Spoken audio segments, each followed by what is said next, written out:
It's an honor to be here. I thank Wings, I thank the Wings board. I thank each and every one of you. As I look out in this audience, I see so many old friends, I see so many new friends, and I see so many friends that I want to make, because I consider this to be a shared award. It's recognition of the community that is fighting to safeguard civic space and civic freedom around the world. It's recognition of our staff. It's recognition of our board. I see Barbara here. We have an exceptional board. Barbara is a member, and they let me make presentations like the one I'm about to make, which might be a little bit political. But that's the point. I don't like to talk about me. I don't like to talk about ICNL. I like to talk about the state of affairs in the world today. In 1974, George Steiner wrote a book called Nostalgia for the Absolute. His premise is that people are attracted to simple theories that sweep away complexity and confusion. Consider mythology. I will try to make this smooth. Through Zeus and Poseidon, Ares and Athena, the ancient Greeks could explain thunder and lightning, war and peace. This mythology was attractive because it provided a very simple explanation to very complex phenomena. The same attributes make populism appealing. Consider the 1920s and the 1930s. Democracies had gone through economic depression. People felt that their conservative values were being attacked. And we found political leaders who were filling this void with populist theories that will forever stain the pages of human history. I'm reminded of Steiner's book as I consider the world today. In many countries, there's a crisis of confidence in democracy. The public in many countries seems more inclined towards authoritarianism. Here's a stunning statistic I found from the United States. It's from the World Values Survey. In 1995, they asked people, would you support military rule in the United States? In 1995, 1 out of 16 said yes. 2015, 1 out of 6 said yes. And of course, politicians are riding this wave of populism to electoral victory. At ICNL, we work in 100 countries, and we do believe that there's a populist playbook. What are the chapters in that playbook? First, identify a segment of society that feels angry and aggrieved, perhaps because they've lost jobs, or perhaps because they consider their traditional values to be threatened. Second, find an enemy. Maybe it's Muslims, maybe it's migrants, maybe it's Gulenists in Turkey, maybe it's the Jewish philanthropist George Soros. You need to find a scapegoat. Why? Because you can cultivate almost a tribal instinct of us versus them, the politics of identity. Third, offer the promise of a better future if only you believe. This is a difficult, somewhat grainy image, but it's actually a newspaper article from 1934. We found it online with the highlighting already in place. It's an article about Adolf Hitler. If you can read the highlighted section, he told the people of Germany he would make Germany great again.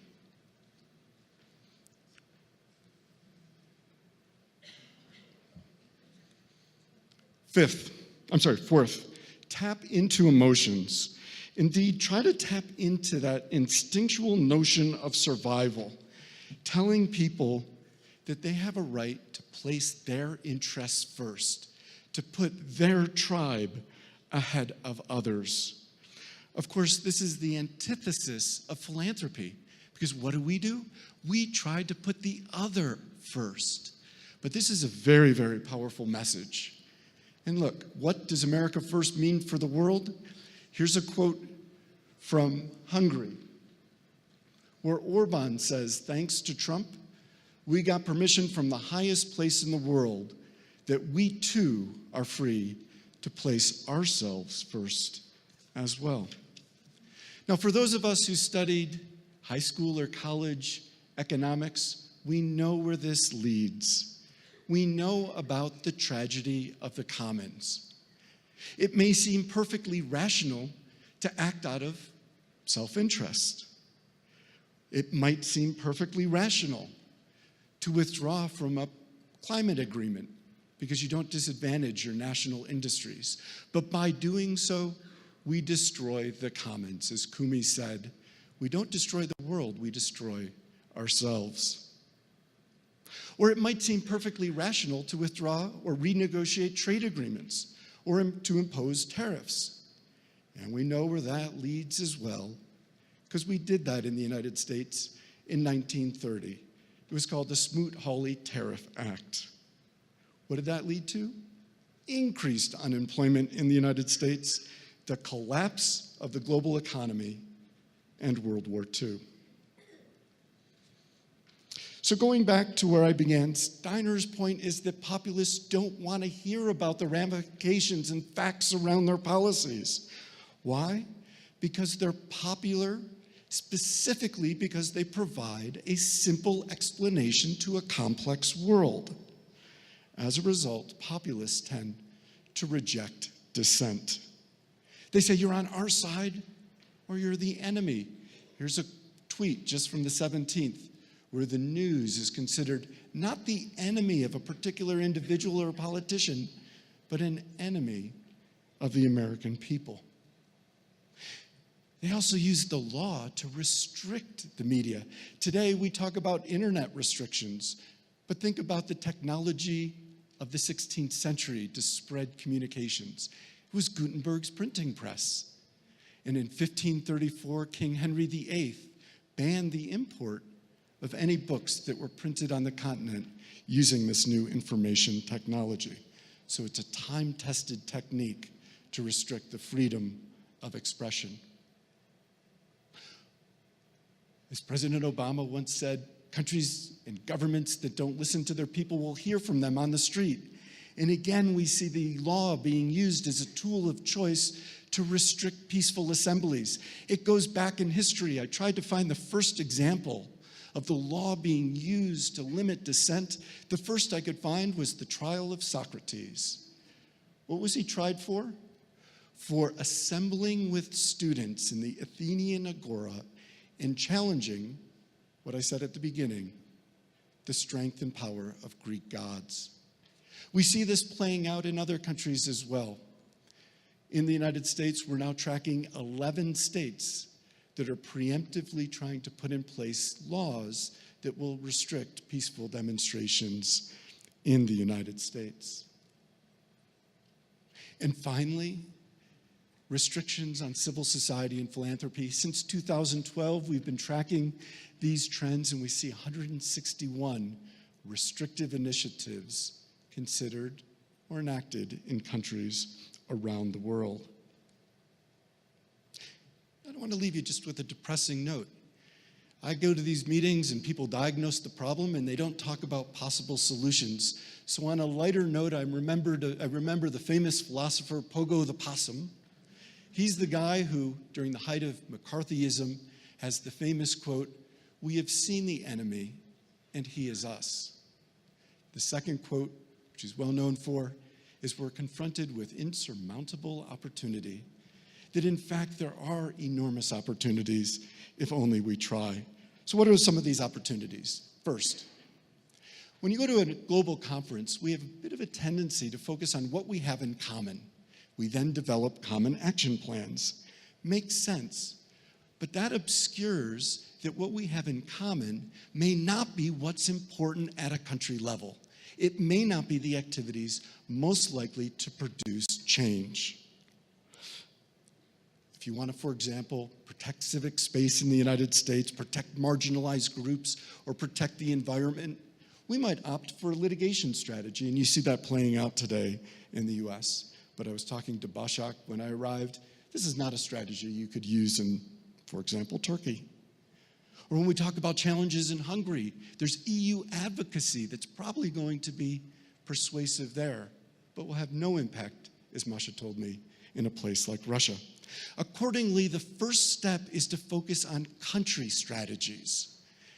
You don't have to raise your hand, but think about it. How many organizations in this room have been involved in developing a country strategy to address issues of civic space or populism?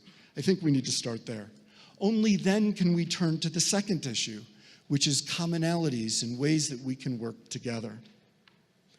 Third, we do need to be careful with our narratives, because as we see populists try to play into this notion of identity, us versus them. And I think this is quite interesting, because if you think about it, we often use their very language. How many times at this conference have we heard the term foreign funding? Foreign, the other. The other is funding in our country. But if you think of the Hilton Hotel or Turkish Airlines or Google, we don't call them foreign-funded companies. We hold them on a pedestal. They're multinational, they're international. We consider them to be on a different plane. So I think we need to be very careful and focus on our narratives and our language so we don't use the language of governments that seek to control us. Now, fourth, some groups might say, yeah, but this isn't about us. I get this point about social justice, but my board won't support it. It's not in my mandate. What I would tell you is, please think of a way to integrate issues of social justice into your activities. This is a headline just from last week, where museums and libraries fought the issue of fake news and alternative facts with a day of facts.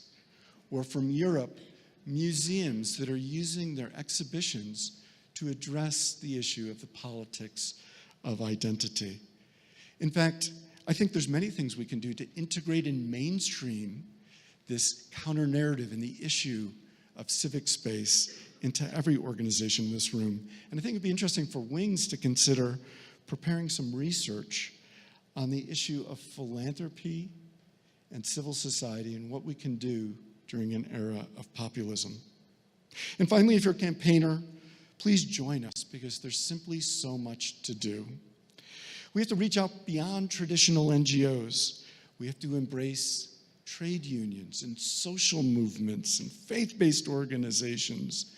We need to reach out to other sectors, unusual allies. We find in many countries the media is under attack, the judiciary is under attack. Even businesses are complaining about interventionist governments that's telling them, you cannot move your factory to another country. You must stay put, and we will interfere with free market decisions.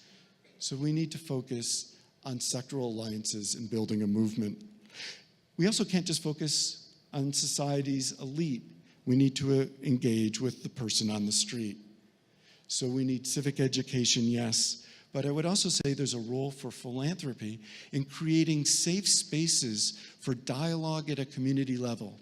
In many countries, it's very hard to have a non-polarized discussion, and sometimes we don't actually understand the concern of the other.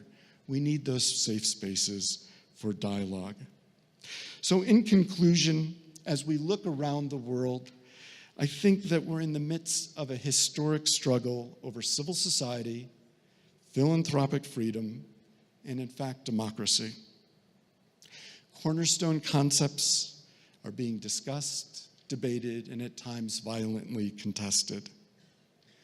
But let us not be passive observers while history is being made by others.